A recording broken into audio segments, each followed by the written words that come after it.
and now we are going to open up the Mystic Vault for you guys. Our top mystical stories of 2024. That's right. And we selected the top stories that we like on Reddit, and we're going to go ahead and read them to you. And would you like to go first? Straight from Reddit, guys. I read it on Reddit. Is that why it's called Reddit? That just gave me chills. Oh I don't know Hold why. up.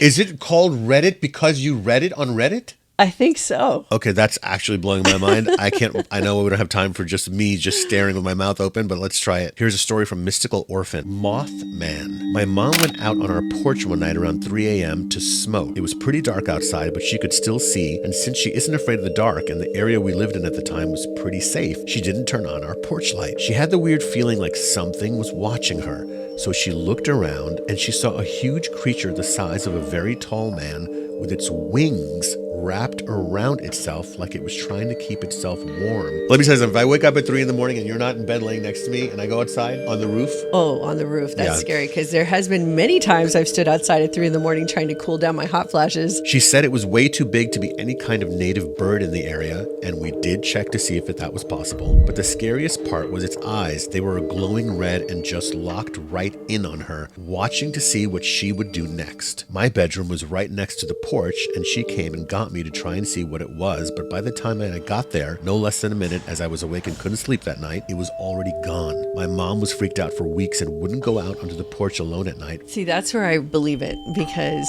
I don't know. Somehow I believe this story. And you know what's interesting is I've recently heard about Mothman, and I recently heard that I guess is it kind of in the north? Is it in the southwest? Southeast, I mean? Is it like Louisiana area, these sightings? I've heard of it actually all over the world. In fact, even in India, there is... Really? Yeah, so I think that this is an actual cryptid. So yeah, an interdimensional creature, right? Yeah, or lives maybe under the ground. Or in the trees. Isn't that possible? Does it really fly? Yeah, I believe so. And it has markings in the wings and everything. It's Have you Mothman. heard anything more about, other than this story, have you heard anything other than like another Mothman stories about story? Mothman? Yeah. Yes, absolutely. Because to me, I have very little information on it. Yeah, it doesn't get the same amount of press, I guess, that, Bigfoot gets or the Loch Ness Monster.